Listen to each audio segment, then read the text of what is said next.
chacun d'entre nous, quel qu'il soit, et d'où qu'il parte, d'où qu'il soit dans ce pays, évidemment, dans le même objectif qu'Essel, c'est-à-dire l'idée de la conscience collective, nous avons, nous, en tant que citoyens, le pouvoir central, majoritaire dans cette société. Nous avons un formidable outil qui s'appelle la République égalitaire, et malheureusement, cette République égalitaire, et je ne pense pas que c'est que durant les dernières 30 ans, c'est les dernières 30 années, c'est-à-dire ce qu'on appelait les deux générations sacrifiées, qu'on a voulu quasiment sacrifier. Et je pense qu'on a un formidable outil, mais ces formidables outils perdent du discrédit. Alors, devant la somme de discours et de promesses qu'on a eues, mais aussi devant des intérêts qu'on peut comprendre, parce que grosso modo, il y a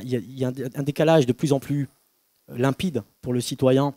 et a fortiori ceux des quartiers populaires, entre les classes dirigeantes et ce qu'on appelle le problème de la représentativité, et la société réelle, en fait. Donc, en gros, nous, on vit dans une société multiculturelle, on est allé dans une école où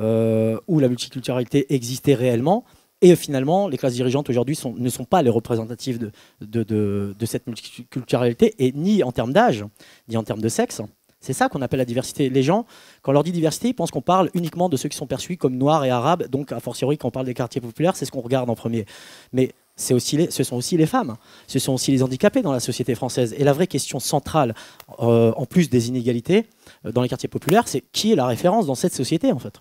Il y a une chose dont je suis vraiment persuadé, c'est que notre ignorance du système politique, et notamment dans les quartiers populaires, cette ignorance qu'on a, alors par le fait de s'exclure d'un système qui nous exclut, ou une ignorance politique, c'est-à-dire ce qu'on appelle la formation citoyenne, d'ailleurs nous dans notre association, c'est par là qu'on commence, profite finalement à des gens qui cumulent mandat après mandat, alors que c'est déjà une des solutions pour la représentativité, mais finalement profite un ordre dont le principal, je dirais, résultat est finalement un dénigrement de ce qu'est le citoyen et par là même du projet qu'il peut porter dans la société.